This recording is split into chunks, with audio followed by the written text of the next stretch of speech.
আলহামদুলিল্লাহ। আলহামদুলিল্লাহ।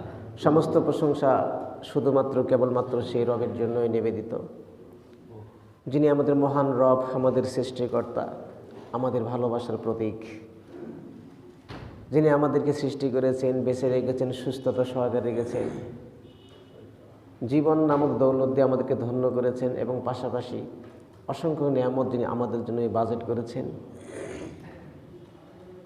বিশেষ করে আজকে আমরা শাবান মাসের ২৬ তারিখ অর্থাৎ সর্বশেষ জুমা, আজকে শাবান মাসের সেই জুমায় আল্লাহ রাব্বুল আলামিন আমাদেরকে কবুল করেছেন, আমাদের যারা এসেছে সবার প্রতি নেক দৃষ্টি দান করেছেন।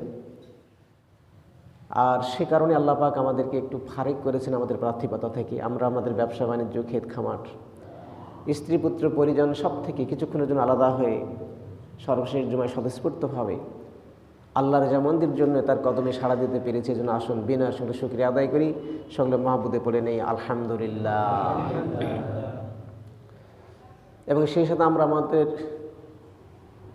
প্রিয় নেতার প্রতি দরুদ ও সালাম জ্ঞাপন করছি, যিনি আমাদের সবার হৃদয়ের স্পন্দন, যাকে আমরা আমাদের হৃদয়ের মণিকোঠায় স্থান দিয়েছি, যিনি একমাত্র মহামানব, সারা জীবন যিনি আমাদের জন্য অনেক নির্যাতিত হয়েছেন, অন্ধকার থেকে আলোর পথে আনবার জন্য তার প্রচেষ্টার কোনো কমতি ছিল না। সারাটি জীবন নির্যাতিত হয়েছেন, অপমানিত হয়েছেন, তারপর আমাদের জন্য বদদোয়া করেন নাই। যিনি এখনও মদিনার রওজায় সে আমাদের মুক্তির জন্য ইয়া হাবলি উম্মতি বলে কাঁদতেছেন। প্রতিদানে আমরা কখনোই কিছুই দেই নাই, দিতে পারি নাই। অন্তত আজকের এই সর্বশেষ জুমা থেকে আমাদের বাংলাদেশের প্রত্যন্ত অঞ্চল থেকে, হৃদয়ের গভীর থেকে আমাদের প্রিয় নেতার প্রতি দরুদ ও সালাম জ্ঞাপন করি, সকলে মহব্বতে পড়ে নেই সাল্লাল্লাহু আলাইহি ওয়াসাল্লাম। আমাদের প্রত্যেকটি কথা বলার বিনিময়ে আল্লাহ পাক আমাদের আমলনামাতে কবুল 2 রাকাত নফল নামাজ পড়লে যে ছোঁয়া হতো সেটি দিচ্ছেন। এবং আমরা যারা শ্রবণ করছি একনিষ্ঠভাবে জুমার আদবকে রক্ষা করে, আপনারাও এই কথা মনে রাখবেন যে আপনাদের আমলনামাতেও প্রতিটি কথা শোনার বিনিময়ে 2 রাকাত নফল নামাজের ছোঁয়া আল্লাহ পাক দিয়ে দিচ্ছেন। বলেন সুবহানাল্লাহ। আমরা দরুদ ও সালাম জ্ঞাপন করেছি আল্লাহ পাকের রাসূলের প্রতি। হাদিসের সনদ সহি, এখানে বলা হয়েছে আল্লাহ রাসূল বলেছেন, যদি কোনো মানুষ আল্লাহ রাসূলের প্রতি একবার দরুদ পাঠায়, আল্লাহ পাক তার প্রতি 10টা রহমত নিক্ষেপ করেন, বর্ষণ করেন, 10টা গুনাহ মাফ করে দেন, 10টা পদমর্যাদা বৃদ্ধি করে দেন। আপনি একবার সাল্লাল্লাহু আলাইহি ওয়াসাল্লাম বলেছেন, আল্লাহ পাক এগুলো দিচ্ছেন আপনাকে।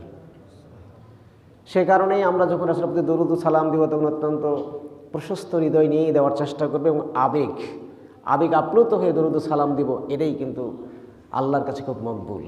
এটা আল্লাহ রাসূল আমাদের কাছ থেকে চান। গতানুগতিক আমরা কোনো ইবাদত করতে চাই না, কথা বলতে চাই না। আল্লাহ যেন কবুল করেন। সকলে বলছে আল্লাহুম্মা আমিন।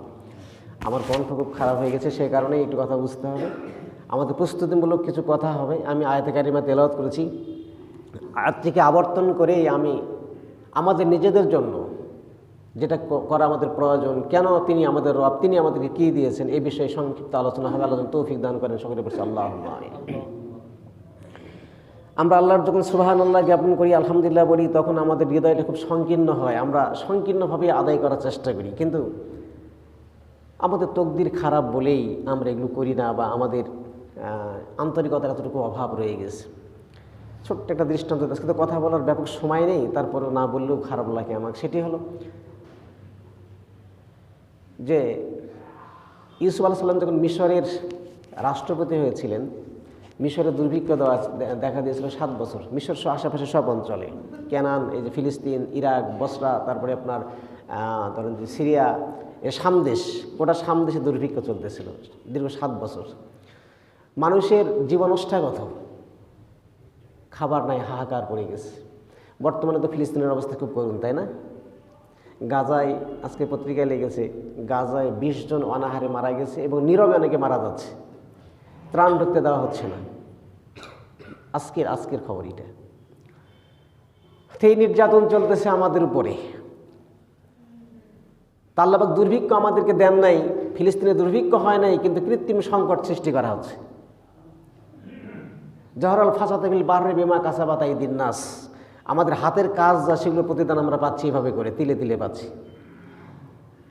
আসুন, আমাদের দোয়া থাকবে। রমজান আমাদের দুয়ারি করা নাড়ছে, রহমত, নাজাত, মাগফিরাতের 12টা নিয়ে হাজির হয়ে গেছে। আমরা সেই মুহূর্তে দোয়া করতে চাই গোটা মুসলিম বিশ্ব আল্লাহ পাক যেন সুখী সমৃদ্ধি একটা পরিবার তোমার বানায় দেন, সকলে বলছে আল্লাহুম্মা আমিন।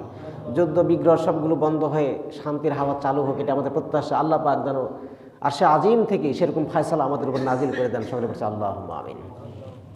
তা শুকরিয়া কেন জ্ঞাপন করবেন, আল্লাহর পবিত্রতা কেন আপনি জ্ঞাপন করবেন, কি লাভ হবে আপনার, সেই বিষয়ে একটু ধারণা থাকা দরকার। সেটি হলো, এই দুর্ভিক্ষর চলাকালীন সময় এক লোক আসছে ইউসুফ আলাইহিস সালামের দরবারে, এসে ডাকতে বলছে, ইউসুফ রাষ্ট্রপতি আমাকে ত্রাণ দেন। তো ইউসুফ নবী বললেন তাকে 3 কেজি দিয়ে, 3.5 কেজি দিয়ে দাও। তাকে 1 দিয়ে দেওয়া হলো। বলছেন আমার আরও চাই, ধমক দিয়ে বলছে আমার আরও দরকার। বলছে আর 1 দিয়ে দাও, মানে 3.5 কেজি আবার দিয়ে দেওয়া হলো, 6.5 কেজি হয়ে গেল। আবার বলছে আমার আরও চাই, আবার দিয়ে দেওয়া হলো, 9 কেজি পেরিয়ে গেল। তিনি বলছেন না আমার হয় না, আমাকে আরও দিতে হবে। এবার ইউসুফ নবী মুখ খুলছেন একটু, বলছেন দেখেন গোটা এই শাম দেশ জুড়ে দুর্ভিক্ষ, সবাইকে আমি একটু একটু করে দিচ্ছি প্রাণ বাঁচাবার জন্য, আপনাকে 9 কেজির উপরে দেওয়া হয়েছে, তারপর বারবার চাচ্ছেন। আপনাকে যদি সব দিয়ে দিই আর মানুষেরা পাবে কি? এবার একটু চোখ লাল করে ধমক দিয়ে বলছে, ইউসুফ আমাকে চেনেন? রাষ্ট্রপতির সামনে কতটুকু সৎসাহস থাকলে কথা বলা যায়। বলছে ইউসুফ আমাকে চেনেন? আমাকে যদি চিনতেন আপনি, তাহলে আমি বলার আগে আপনি আমাকে অনেক কিছু দিয়ে দিতেন। বলেন সুবহানাল্লাহ ওয়া বিহামদিহি। সুবহানাল্লাহ আপনি কেন বলবেন, তার উদাহরণটা আমি দিচ্ছি মাত্র। ইসমাইল থমকে গিয়েছে, ব্যাপারটা কি, এত বড় কথা বলে, কার এত বড় সাহস? তো ইসলাম তো বিনয়ের ধর্ম, ইসলাম তো মানবতার ধর্ম, গণতন্ত্রের ধর্ম, সবার কথা বলার অধিকার আছে, থাকবে। ইসলাম বলছে ঠিক আছে আপনার বক্তব্যটা পেশ করে আমি একটু জানতে চাই। তো এই লোক দাঁড়ায় বলছে, ইউসুফ আমি তো সেই লোক, জুলাইখা যখন আপনার সম্ভ্রম নষ্ট করবার জন্য একেবারে তার অন্দরমহলে 7টা তালা দিয়ে আপনাকে ঢুকাইছিল, গোটা দেওয়ালে পোস্টারিং করা হয়েছিল, নগ্ন পোস্টার্স। জুলাইখার শরীরে একটা সুতাও ছিল না, তাফসিরে মাহরুল কোরআনের বর্ণনা, এটা একটা সুতাও ছিল না। কামোত্তেজিত হয়ে আপনাকে কাছে পাবার জন্য সে হন্যে হয়ে অনেক কিছু করেছিল। সেই দিন আল্লাহর প্রতি তাওয়াক্কুল করে সাহায্য চেয়ে আপনি বেরিয়ে আসছিলেন দৌড়ে, তালায় হাত দিয়েছেন, আল্লাহ পাক তালা খুলে দিয়েছে এমনিতে, ফাবি রহমাতি মিনাল্লাহ, আল্লাহর কুদরত ছিল। আপনি যখন দাঁড়ায় গেছেন বারান্দায় গিয়ে, পিছিয়ে পিছিয়ে জুলাইখা উলঙ্গ অবস্থায় দাঁড়ায় গেছে। ঠিক সেই মুহূর্তেই মিশরের যে অর্থমন্ত্রী, ইসুফকে বলছে মিশরের যে অর্থমন্ত্রী, আপনি তো তখন ছোট, আপনি তো যুবক মানুষ, মিশরের অর্থমন্ত্রীর নাম লিখছে কিতফির, এ ছিল অর্থমন্ত্রী। তখন অর্থমন্ত্রীর সঙ্গে সঙ্গে হাজির হয়ে গেছে, দেখে স্ত্রী উলঙ্গ, যুবক ইউসুফ দাঁড়িয়ে আছে হাঁপাচ্ছে, পিছনে জুলাইখা। তো কেউ কিছু বলবার আগেই সেই দিন জুলাইখা বলেছিল, লোক গল্প শোনাচ্ছে তাকে, ইউসুফকে গল্প শোনাচ্ছে, যে সেই দিন কেউ কিছু বলবার আগেই, মানে এই জুলাইখা বলেছিল যে অর্থমন্ত্রী তুমি এমন একজন মানুষ, তুমি অর্থমন্ত্রী দেশের, অথচ এমন একজন গোলাম আমাকে দিয়েছ, যে গোলাম তোমার স্ত্রীর দিকে লোলুপ দৃষ্টিতে তাকায়, আমার দিকে তাকাও, আমার অবস্থা সে কী করেছে, বলে নাউযুবিল্লাহি মিন যালিক। কিন্তু আসলে কি ইউসুফ নবী সেটা করেছিল না, এটা জুলাইখাই করেছিল। কিন্তু যখন সে তার সঙ্গে পারে নাই, তখন দোষটা তার ঘাড়ে চাপাবার জন্য মিথ্যা অপবাদ দেওয়ার চেষ্টা করেছিল, নিজে বাঁচবার জন্য। দেখো আমার গায়ে কাপড় নাই, তোমার এই গোলাম আমার কি অবস্থা করেছে, এরকম গোলামের ফাঁসি হওয়া দরকার। যা বলার দরকার নিজে সেফ থাকবার জন্য তা বলা হয়েছিল। এরকম যখন বলেছে, এই অর্থমন্ত্রী তো মোটামুটি বিশ্বাস করছে, কথা তো ঠিক। বেকায়দায় পড়ে গেছে ইউসুফ নবী, আল্লাহর কাছে সাথে, আল্লাহ আমি তো বেকায়দায় পড়ে গেলাম। নবুয়ত পান নাই তখনও তিনি, তাকে ইলহাম করা হচ্ছে। বলছে আল্লাহ আমি বেকায়দায় পড়ে গেছি, আমাকে বাঁচান, সম্ভ্রম বাঁচান। আল্লাহ বলছে ইউরিদ ফাআল লিমা ইউরিদ। আল্লাহ বলছে মানুষ যা চায় আমার কাছে, আর আমি যেটা করতে চাই আমাকে কেউ বাধা দিতে পারে না, আমি অবশ্যই সেটা করি। বলেন সুবহানাল্লাহ, ফাআলুল লিমা ইউরিদ, আমি যা চাই সেটা আমি করতে পারি। ইউসুফকে ইলহাম দিয়ে বোঝানো হয়েছে একটু দাঁড়াও, ব্যবস্থা হয়ে যাবে। আল্লাহ পাক তখন জিবরাইল দিয়ে কানে কানে, সেখানে একটা দোলনায় একজন বাদীর শিশু ঘুমাচ্ছিল, বয়স লিখছে 2.5 দিন, অনেকে 2.5 মাসের কথাও বলছেন, আমি 2.5 দিন ধরলাম।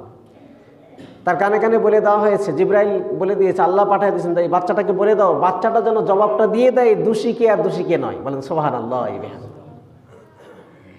এখন এই 2.5 দিনের বাচ্চা কথা বলতেছে, 2.5 দিনের বাচ্চা কথা বলতেছে, বলছে অর্থমন্ত্রী হুঁশহারা হয়ে যেও না, থামো, সমাধান হবে, আমি সমাধানের কথা বলি। অর্থমন্ত্রী অবাক হয়ে গেছে, দোলনার দিকে তাকায় বলে এই বাচ্চা কথা বলে, কি ব্যাপার?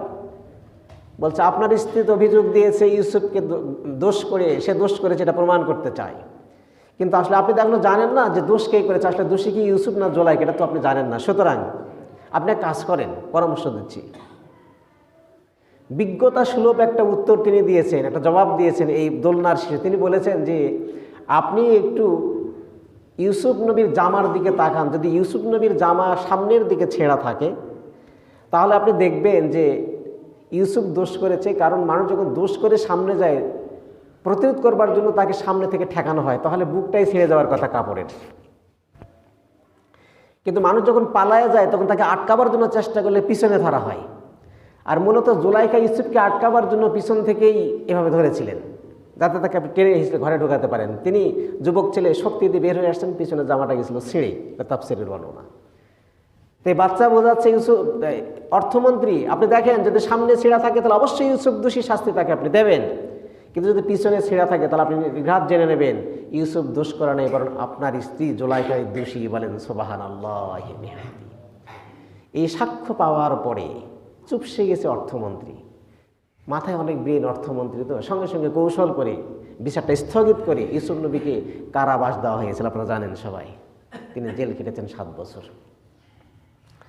এই সেই লোক দাঁড়ায় বলছে ইউসুফ আমাকে চেনেন, আমি তো সেই লোক যে আপনার পবিত্রতার সাক্ষ্য দিয়েছিলাম।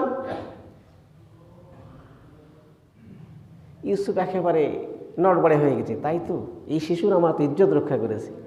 তো সঙ্গে সঙ্গে কী বলছে জানেন, আরবি একটা হিসাব আছে, আমি বাংলাটা শোনাই।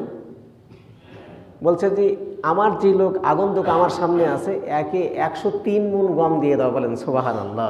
পাবে 1.5 কেজি। পবিত্রতার সাক্ষ্য দিয়েছে বলেই তাকে কত দেওয়া হচ্ছে?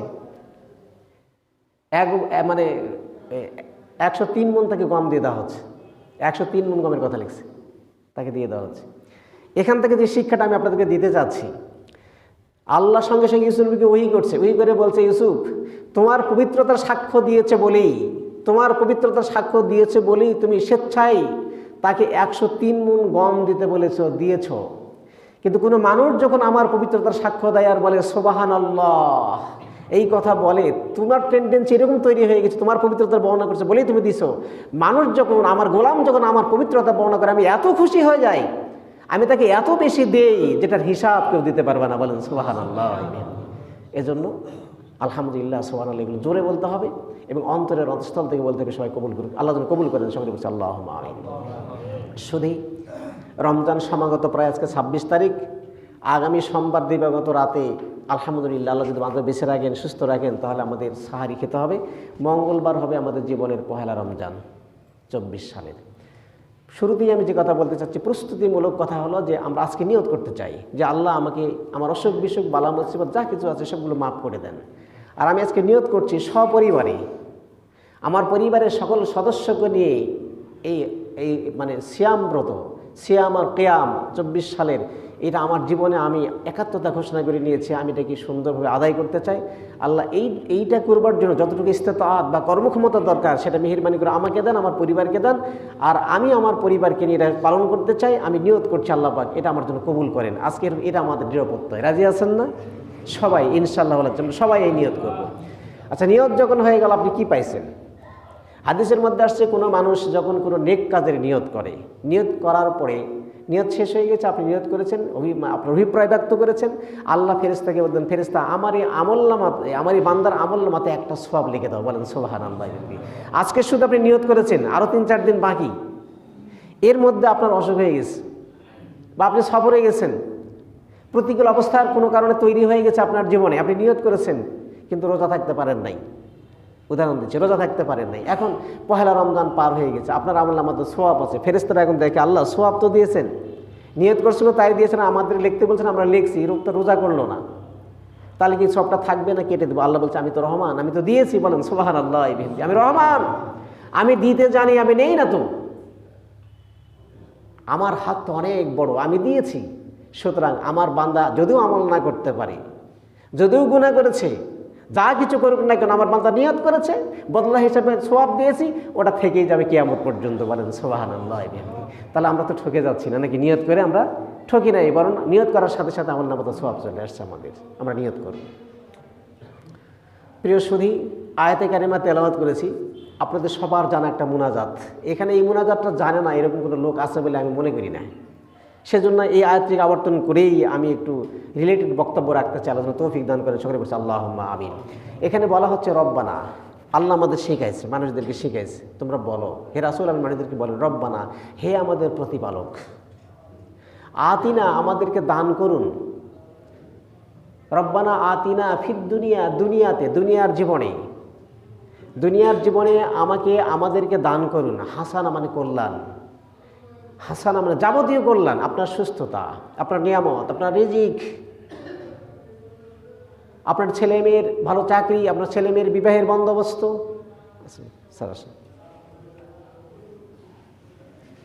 এই সব কল্যাণগুলো আমাদেরকে দান করেন। রব্বানা আতিনা ফিদ দুনিয়া হাসানাতাও ওয়া ফিল আখিরাতি হাসানাতাও ওয়া কিনা আযাবান্নার। তারপরে আল্লাহ আমাদেরকে শিখিয়েছেন পরকালের কল্যাণ চাইতে, ওয়া ফিল আখিরাতি হাসানা, আল্লাহ আমাদেরকে আখিরাতের কল্যাণ দান করুন, ওয়া কিনা আযাবান্নার, দুচক থেকে বাঁচান। আসুন আমরা একটু আয়াতটা নিয়ে গবেষণা করি।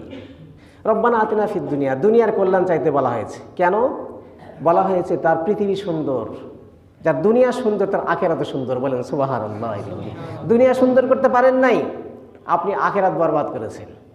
এজন্য আল্লাহ দুনিয়া সুন্দর করতে বলেছে। সুতরাং এই রোজা আমাদেরকে দেওয়া হয়েছে তাকওয়ার জন্য, তাকওয়া শিক্ষার জন্য, এবং সামগ্রিকভাবে আপনাকে আমাকে সুখী সমৃদ্ধি সুস্থ জীবন যাপনের জন্য এই রোজা একটা ফরজ বিধান হিসেবে 30 দিন আমাদেরকে দেওয়া হয়েছে। বলেন সুবহানাল্লাহ। ইসলামের এমন কোনো বিধান নেই যে বিধানের মধ্যে কল্যাণ নেই। বিজ্ঞানসম্মতভাবে ইসলামকে নাজিল করা হয়েছে, দেওয়া হয়েছে আমাদেরকে। আসুন আমরা একটু এই বিষয় নিয়ে আরেকটু পর্যালোচনা করি। ধর্ম, আমরা ধর্ম পালন করি, ধর্ম কি যদি প্রশ্ন করা হয় তাহলে জবাবটা হবে যে কোনো জিনিসের স্বাভাবিক ক্রিয়াকর্মকেই ধর্ম বলে। মনে রাখবেন, যে কোনো জিনিসের স্বাভাবিক ক্রিয়াকর্মকেই ধর্ম বলে। যেমন আগুনের ধর্ম হচ্ছে জ্বালানো, তেলের ধর্ম হচ্ছে জ্বালাতে সাহায্য করে, স্বাভাবিক। যে কোনো স্বাভাবিক ক্রিয়াকর্ম, প্রত্যেকটা কথা বুঝতে হবে কিন্তু, তাহলে ভালো লাগবে শুনতে। আর যদি না বোঝেন, অন্য মনস্ক হন, তাহলে মূল কথা বুঝতে পারবেন না। তাহলে যে কোনো জিনিসের স্বাভাবিক ক্রিয়াকর্মকেই ধর্ম বলা হয়, আমরা ধর্ম পালন করি। এখন কথা হলো যে আগুনের ধর্ম হচ্ছে জ্বালায় দাও, এটা তার ধর্ম। আর তেল বা পেট্রোলের ধর্ম হচ্ছে জ্বালাতে সাহায্য করা। সৃষ্টির ধর্ম হচ্ছে স্রষ্টার প্রতি আনুগত্য থাকা। সৃষ্টির ধর্ম হচ্ছে স্রষ্টার প্রতি আনুগত থাকা। আর স্রষ্টার ধর্ম হচ্ছে সৃষ্টিজীবীর প্রতি সদয় হওয়া এবং এমন বিধান দান করা যে বিধান দিয়ে সে লংজিভিটি হবে। বলেন সুবহানাল্লাহ। এই জন্য লংজিভিটি করবার জন্য রোজা আমাদেরকে দেওয়া হয়েছে। আপনি সুস্থ থাকবেন, ভালো থাকবেন, এই জন্যই দেওয়া হয়েছে। আমরা মনে করি কষ্টের দিন চলে আসলো বোধহয়, যারা একটু বেশি খায়, বেশি পান করি, তাদের খুব কষ্ট হয়, কেমন করে থাকবো এত বড় লম্বা দিন, এর ইত্যাদি ইত্যাদি ভাবি না। আপনি কম খান, বেশি বাঁচবেন। গবেষণা করা হয়েছে বিভিন্ন প্রাণীকে সামনে নিয়ে, মানুষকে সামনে নিয়ে কোন জিনিস বেশি বাঁচে পৃথিবীতে, কেন বাঁচে। তো সব কিছুর উপরে জরিপ করতে করতে এক সময় কচ্ছপকে নিয়ে গবেষণা করা হয়েছে, কারণ কচ্ছপ প্রায় 150 বছর বাঁচে পৃথিবীতে। জরিপ করে দেখা গেল কচ্ছপ এত বেশি বাঁচে কেন। গবেষণায় বেরিয়ে আসছে, পরিসংখ্যানে হিসাবটা আসছে যে কচ্ছপ আহার করে সবচাইতে কম, এজন্যই কচ্ছপ দীর্ঘজীবী। বলেন সুবহানাল্লাহ। কচ্ছপ বেশি বাঁচে। এবং সব ধর্মে, আমাদের ধর্মে সিয়াম পালন করি, অন্যান্য ধর্মে তারা উপোস থাকে। তারা এই উপোস থাকার গুরুত্ব বুঝেছে বলেই উপোস থাকে। আপনি হিন্দু বলেন, আপনি খ্রিস্টান বলেন, আপনি ইহুদি বলেন, তাদের মধ্যে উপোস থাকার বিধান আছে। এইগুলো বলতে পারবো আমি, কেন উপোস থাকে তারা, কি বিষয়কে সামনে নিয়ে উপোস থাকে, কেন উপোস থাকে তারা, এটা বলতে পারবো, কিন্তু সময়ের স্বল্পতা। তো তারা উপোস থাকে, তারা তাদের দেহকে শাসন করে, কিন্তু আমরা দেহকে শাসন করি, আমরা আল্লাহর বিধান পালন করি, আমরা সিয়াম পালন করি। এখানে আমাদের যেভাবে রয়েছে শারীরিক গুরুত্ব, সেভাবে রয়েছে আমাদের পারিবারিক গুরুত্ব, অর্থনৈতিক গুরুত্ব, সামাজিক গুরুত্ব, রাষ্ট্রীয় গুরুত্ব, সবগুলো মিলে একাকার হয়ে গেছে রমজানের মধ্যে। বলেন সুবহানাল্লাহ। আল্লাহ পাক বিধান শুধু আমাদেরকে জান নাই, পৃথিবীর সবাই উপোস থাকে। এই যে গাছ, মাঘ ফাল্গুনের শুরুতে গাছের পাতা ঝরে যায়, আপনারা জানেন যে গাছের পাতা খাদ্য সংগ্রহ করে। আল্লাহ পাক এখানে উপোস থাকার ব্যবস্থা করে দিয়েছেন। এইভাবে করে আমরা দেখি যে অনেক প্রাণী এরকম আছে পৃথিবীতে যারা উপোস থাকে। এই যে শামুকগুলো দেখেন, শামুক আমরা চিনি তো, এই শামুকগুলো দেখেন অনেক সময় খায়, 6 মাস ধরে খায়, এরপরে তারা মাটির নিচে আত্মগোপন করে। যখন আপনি ক্ষেতের কাজ করবেন তখন যে কোদালের আঘাতে বের হয়ে যায়। এইভাবে করে তারা উপোস থাকে। এইভাবে করে পৃথিবীর প্রত্যেকটা সেক্টরে যদি লক্ষ্য করি, উপোস থাকার ব্যবস্থাপনা আল্লাহ পাক সব জিনিসকেই দিয়েছেন যাতে করে তারা লংজিভিটি হয়। ডাক্তাররাও পরামর্শ দেয়, রোগ ধরতে গেলে তারা উপোস থাকতে বলে, তাহলে রোগটা ধরা যায়। এইভাবে গবেষণা করে দেখা গিয়েছে যে উপোস থাকার অনেক গুরুত্ব রয়েছে। যেমন একটা ইঞ্জিন যখন দীর্ঘ সময় চলার পরে অনেক কিছু জাম হয়ে যেত, তার মধ্যে চলার গতিটাতে তার মধ্যে মন্থর হয়ে যায়, তখন এটাকে বিশ্রাম দিতে হয়। বিশ্রাম দেওয়া আবার চালু করলে এটা চলতে থাকে। মানুষকে বোঝানো হয়েছে ইঞ্জিনটা খায় আর খায়, বেশি খাওয়ার কারণে খাইতে খাইতে একসময় হয় কোলেস্ট্রল জমা হয়ে যায়। যখন আপনি রোজা থাকবেন, রোজা থাকলে এই কোলেস্ট্রলগুলোকে আল্লাহ কমায় দেবেন, আপনার রক্ত সঞ্চালনটা সুন্দর হবে, আপনি স্ট্রোক করবেন না, আপনার রক্ত উচ্চচাপ হবে না। এইভাবে করে সার্বিক দিক দিয়ে আপনি সুস্থতা লাভ করবেন বলেই আল্লাহ পাক কিন্তু আমাদের এই রমজান আমাদের প্রতি দিয়েছেন। আল্লাহ পাক কেন 2 মাস দেন নাই, কেন 3 মাস দেন নাই, কি হিকমত আছে এখানে 1 মাসের? এটা লম্বা আলোচনা আছে। যতটুকু প্রয়োজন, যেভাবে প্রয়োজন, তিনি তো ইঞ্জিনিয়ার, সেভাবে করে তিনি ফিট করেছেন বলেই আমাদেরকে 29 বা 30 দিন আল্লাহ পাক রোজা দিয়েছেন। প্রিয় সুধী, আজকে আমাদের মাননীয় নির্বাহী কর্মকর্তা এসেছেন। আমি আর একটাও কথা বাড়াতে চাই না, সামনে জমায় কথা হবে। রমজানের গুরুত্ব কি, আপনার মূল্য কত, আপনি রোজা করলে কি মূল্য পাবেন, মানুষকে প্রোটেকশন দেয় সৈন্য সামন্ত দিয়ে, আল্লাহ আপনাকে প্রোটেকশন দেন কীভাবে, কতজন ফেরেশতা আপনার দায়িত্বে নিয়োজিত থাকেন, আপনার জন্য কারা কারা কীভাবে দোয়া করেন, রোজা আছেন আপনার মর্যাদা কোন পর্যায়ে উন্নীত হয়েছে, পৃথিবীর এই আলোচনাগুলো আমি করবো। আখিরাত তো আর ভাই পরে, আগে দুনিয়া সুন্দর করতে হবে, দুনিয়ার কথাগুলোই আমি বলবো ইনশাআল্লাহুল আজিজ। সে কারণেই আমি আপনাদের সবার প্রতি উদাত্ত আহ্বান রাখবো যে মানসিকভাবে রমজানকে গ্রহণ করার প্রস্তুতি আমাদের গ্রহণ করতে হবে। একটি মানুষ আমরা এরকম দেখতে চাই না যে রোজা নেই, এরকম নয়, বরং আমরা সবাই থাকবো।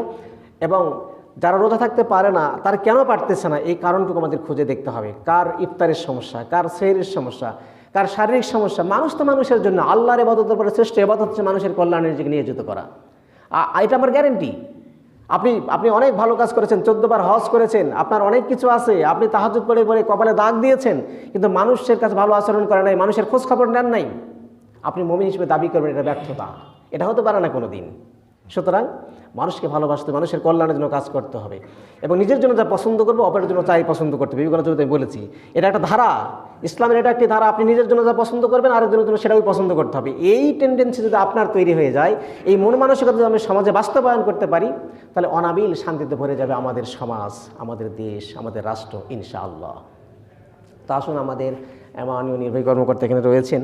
আমি অবশ্য ওনার যে অত্যন্ত 13 বাজে স্যার, ডেটটায় জামাত হবে, জি 20-এর দিকে করা শেষ করেছি, একটু আসছেন যেহেতু, তো একটু আমি অবশ্য স্যারকে, যেদিন স্যার এখানে আসছেন আমি সেদিন দেখা করছিলাম এবং স্যারকে বলছেন, স্যার এখানে একটু যেহেতু প্রতিবেশী আমরা সবাই আপনার, সে কারণে আপনি একটু যদি মেহরবানি করে একটু মসজিদে গিয়ে পরিচিতিমূলক এবং আমাদের সমস্ত সৌজন্য সাক্ষাৎ করতেন, খুব ভালো লাগতো। তো আসলে স্যার ব্যস্ততার কারণে সে আসতে পারে না, তো আজকে এসেছেন। আমরা একটু ওনার কাছ থেকে